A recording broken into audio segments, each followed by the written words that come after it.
Howdy,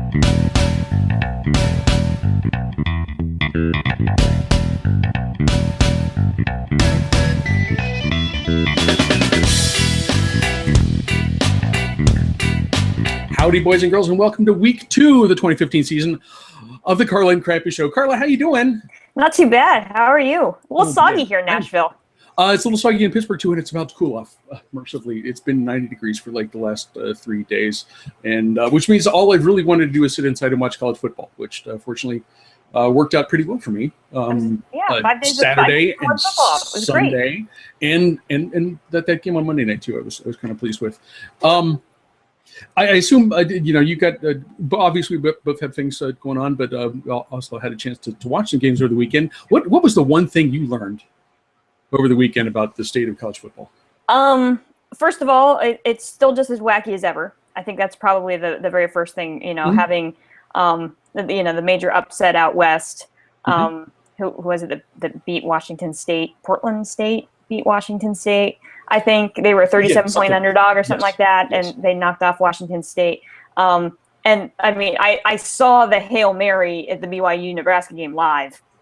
Ooh, that's nice. Which led to the OMG BYU tweet that I put out there. Because does anything beat a Hail Mary, really? I mean, that's got to be like the biggest heart-wrenching play of any single college football game. Well, and Nebraska doing that.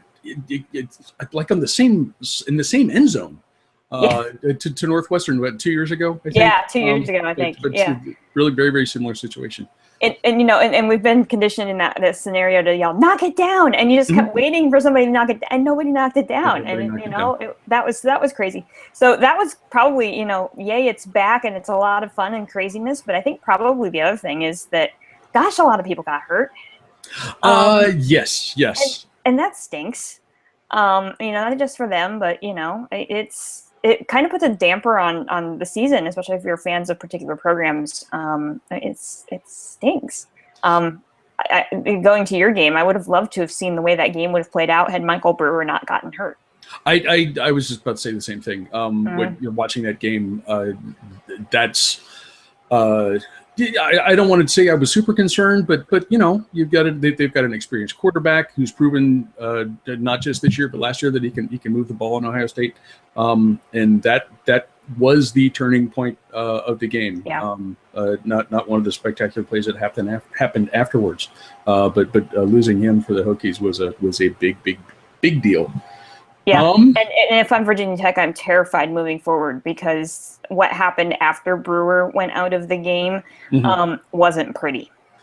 It wasn't pretty. I don't remember the kid's name. I mean, a decent drive against some subs, but a decent drive at the end of the game. It might work out that he's okay, and you make some adjustments in the offense and maybe do a geared a little more towards a running game than a pro style, and see what happens. It'll be interesting to see how they play that out. Pitt had a big injury this weekend too, unfortunately. Yes. And all the stuff that you hear from Pat Narduzzi is like, we're going to be okay. And they do have decent depth at tailback. So we'll see how what happens with the Panthers as they get into the season.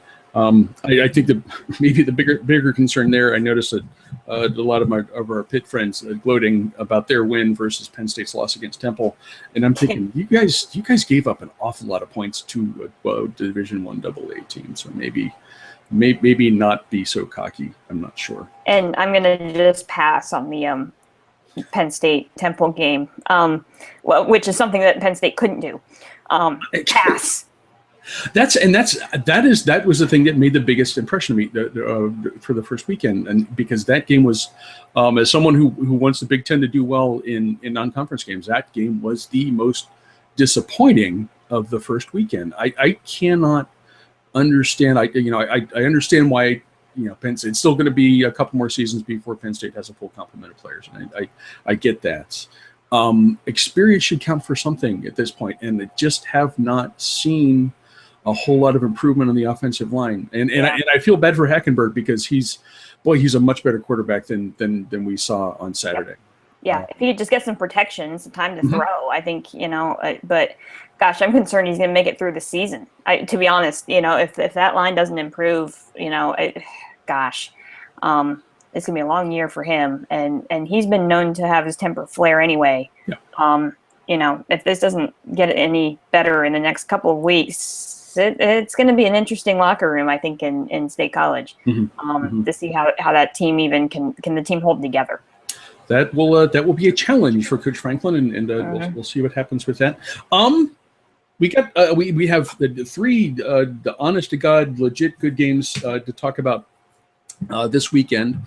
I'm not going to make us discuss Ohio State and Hawaii, although I'm wearing this shirt in honor of that game. Very nice. I like that. Thank you. I would note that Ohio State. I was joking with an editor today, and we looked it up because I had not looked, and Ohio State's a 40-point favorite in that game. So it's going to be a while before I even think about that. We need to pick an Ohio State game, but I will keep that November as we. We'll see. Maybe sooner than that. What? But maybe not. I don't know. Let's start. Number 19 Oklahoma. The Sooners visit Tennessee. OU. Tennessee's ranked 23rd. OU. The Sooners are favored by a point, which is about as tight as you can get. What do you see with that one? First of all, I'm very happy that this game is being played this weekend because living in Tennessee for the last year and a half, Tennessee fans have been absolutely insufferable about this game. Okay. This has been circled on everybody's calendars since the game was announced. Being in Neyland Stadium, which is a great environment for college football. Anywhere you can tailgate on a boat, I would be in favor of. Yeah, that helps. But it's just, the UT Bowling Green game was here in Nashville last weekend, and Knoxville invades Nashville, and it was just bonkers all weekend. So I'm ready for the game to be over, to be perfectly honest. But okay, so some legitimate things here. First of all, Tennessee scored points, which is huge. If you've been following the program for a while, last several years, just putting some offense together has been a struggle. This year, it looks like this rushing game is really legit. They had two backs that went over 100 yards. Now, yes, Bowling Green, got it. But it was a game. The game was messed up on Saturday because there was a lightning delay. Interestingly, it never rained, but it was a lightning delay, so the game was delayed for about, an hour and a half or so in the second half. So it was the world's longest football game. So they did have to overcome some interesting things. They were kind of in a road environment, neutral site, kind of, but there was obviously more UT fans there. Right. Here's the thing that I took from that game, though, that I think is something that if you're Tennessee, you're kind of crossing your fingers and hope doesn't bite you this weekend, is the fact that the Tennessee secondary gave up 424 yards of passing. To Bowling Green. Against the MAC team. Okay. Against the MAC team. Okay. That worries me a lot. The fact the offense is steady. Josh Dobbs was pretty steady at quarterback. That makes me feel pretty good. The secondary, not so much. And you're going up against an Oklahoma team that, beat Akron. Right. But a little bit more convincingly, MAC opponent, right? Yes. It was a much more convincing win. Here's the problem with Oklahoma, though. They were held to 100 yards total team rushing. This could end up being the dullest game of the season, or I think you end up with a bunch of points. Or you could have an over-under of like 150 and see what happens there. Because Oklahoma's going to pass the ball and Tennessee can't stop it. Tennessee can run the ball, and there's some question. Defense is kind of a questionable thing with Oklahoma too. It's an interesting game. Tennessee really wants to win this game. I still think that secondary scares me. Even though Oklahoma's got some questions at quarterback, they're still trying to figure that whole thing out. That really worries me. I think Tennessee's going to be overhyped for this game. They've been looking so forward to it that I think it's going to be a good one. I think it's going to be close into the fourth quarter. But I think Oklahoma's going to find a way to win this game and just kind of crush the hopes of Neyland Stadium. That's just kind of my gut going with that. Do I have a lot of faith in any of that? No, because it's Tennessee and you never know what's going to happen with them. But But I think my gut says Oklahoma wins this. Okay, I'm leaning in the same direction. It's too early in the season for Bob Stoops to lose his typical mystifying loss. That's true too. And this actually, I mean, as the SEC team on the road, this wouldn't be the kind of situation where the Oklahoma team would choke, as it occasionally does. I wonder. I really wonder about Oklahoma. I mean, there are some shortcomings. You mentioned the defense, and the rushing game is obviously an issue. But they could work out to be a pretty good team in a pretty good conference.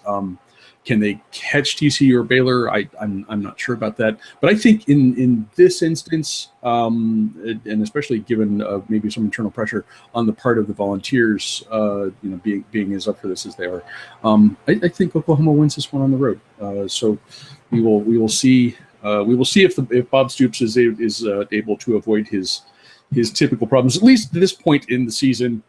We don't know anything about LSU. Because the weather you mentioned that caught Tennessee and delayed them last week canceled LSU's game. That was against McNeese State, I think. Yeah.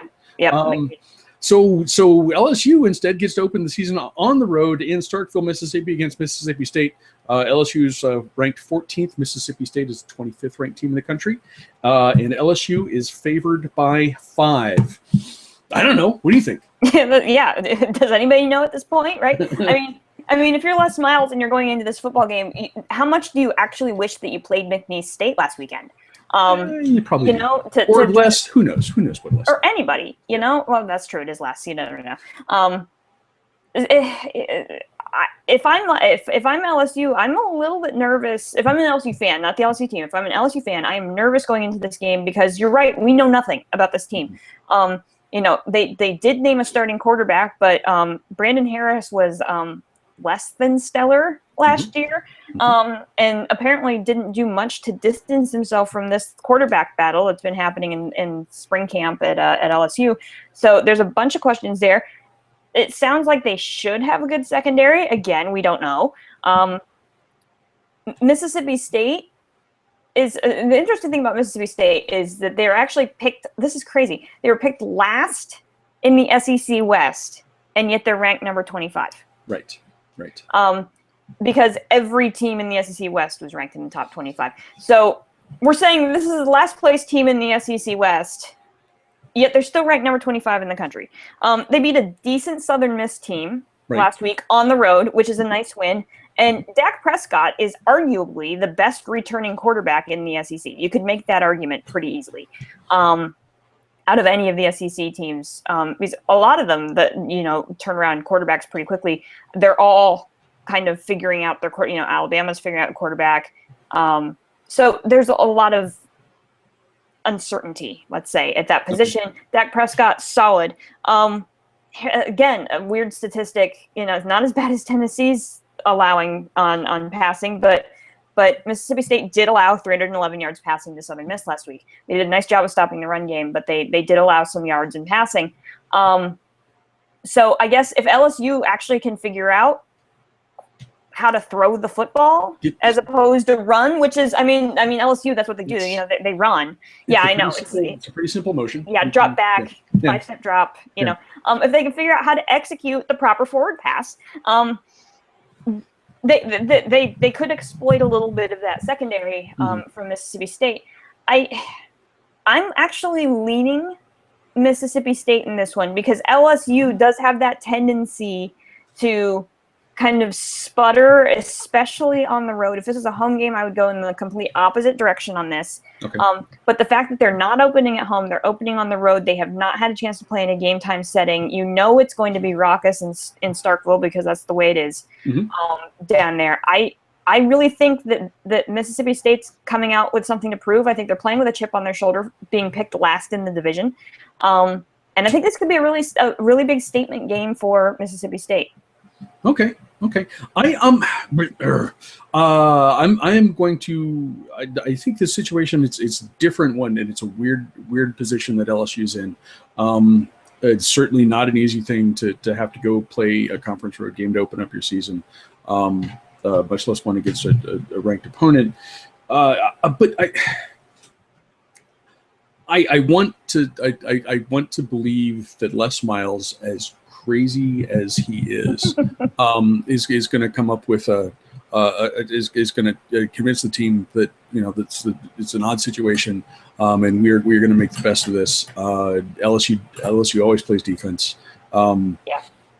A running game and just a little timely downfield passing. It doesn't have to be a lot. It could be tighter than the spread indicates, but I see the Tigers winning this one on the road. Over under on how long it takes for Les Miles this season to have a clock blunder. Does it happen in this game? If it happens in this game and it's as tight as I think it is, they could end up losing. So I'm going to say no. We're going to say this is not happening yet, but perhaps there's always that chance. How much grass he eats before the game starts. God bless Les. Yes. We wrap up with the primetime game on Saturday. This is a rematch of a pretty good game from a year ago. Number 7 Oregon visits number 5 Michigan State. I have to think this is going to be one of the few times when Oregon would be an underdog. State is favored by 4 at night at home. What do you think? Well, that's 2 big key factors right there. At night, at home. Yep. We can't underestimate that. I think last year, and I wish we could do some editing and go back and play, because we picked this game last year. And I was fairly certain that I said last year that if there was ever a year for the Big Ten to make a statement, especially Michigan State going on the road to Oregon, that last year was the year to do it. Yes. That didn't happen, although they did give them a very good first half. In fact, if I remember correctly, Michigan State actually led it at halftime in that game. This is the year. I'm pulling a Clemson here. This is the year. No, it's this year. It's this year. I was wrong last year. I am right this year. This is the year that Michigan State that pulls this off. The big question Michigan State has had. I mean, Connor Cook is back and just as solid as he has been. Last week against Western Michigan again. Yes. Western Michigan. I love this. They held Western Michigan to 18 yards rushing. Right. In the entire game. So their offensive line, or their defensive line, excuse me, is stellar. Again, another team with questions in the secondary. That was the question entering the season with Michigan State, was how well would this secondary kind of pull together. They gave up 365 yards passing last week to Western Michigan. Not a good combination going against Oregon. Especially as Vernon Adams, which that was the question with Oregon heading into the season. Would Vernon Adams be able to step into the role that Mariota vacated? He's not necessarily built as the Oregon quarterback, but he played pretty darn well against his former team last weekend. Put up good numbers, and then they had the run game to supplement that. So it's going to be an interesting matchup, and this is why I think Michigan State can win, because that was Vernon Adams' first time at quarterback with Michigan. And they were able to mix the run and the pass pretty effectively to get Vernon kind of comfortable, other than that lousy fourth quarter hit, but we won't talk about that. Michigan State can stop the run. They proved that last week, and they have proved that in years past. How will Adams respond to not being able to having to rely on his arm? And how will he react in that kind of a situation? I think Michigan State's just too experienced. And Adams, yes, he played Division I football last year, but it was at Eastern Washington, completely different scenario here. I'm not sure he's quite ready for that environment yet, which is why I think Michigan State will pull out the win, because I think they're going to shut down the Oregon run game. And I don't think that Oregon can win on the shoulder of Adams alone. Okay. This is an interesting thing, and I was looking mostly at Michigan State's defense versus Oregon's offense when I started thinking about this game. Michigan State's going to score. That offense is pretty good. Connor Cook is the most experienced quarterback in the Big Ten. He's a good one. That's a legitimate thing. And Oregon gave up 42 to Eastern Washington. So a little iffy there. Especially the front seven. I look at Michigan State and I think about a game that my team played against Oregon, and then not too distant past, because I might have rewatched that a few times during the offseason. But similar front sevens, very physical, and that immediately takes away the first part of the read option offense, because Oregon does not have a large physical offensive line. They are guys who move quickly, want to outflank you and let people get outside. If they can't do that, if the D line is able to kind of gum that up at the outset, boom, you've already taken away the first part of that option. Linebackers outside, jacking up wide receivers who are trying to block them. That's something that Michigan State is able to do as well. So this team, there are some problems in the secondary, but just being able to control the run game, take away the first part of the read option game, I think that's going to make a difference this time. And then you add in night game, you add in the fact that it's at home, and this is one that Sparty is going to get revenge for last year. I would agree. I think they're definitely. I don't know. I feel much more confident about this. Last year I was kind of going on a limb picking Sparty. Right. After a Rose Bowl performance that kind of made me, think that yes, they are capable of doing this. But and they did for the first half, and then Mariota did what Mariota did all season. Leading his team into the playoff. I mean, he did. He carried a good portion of that team last year.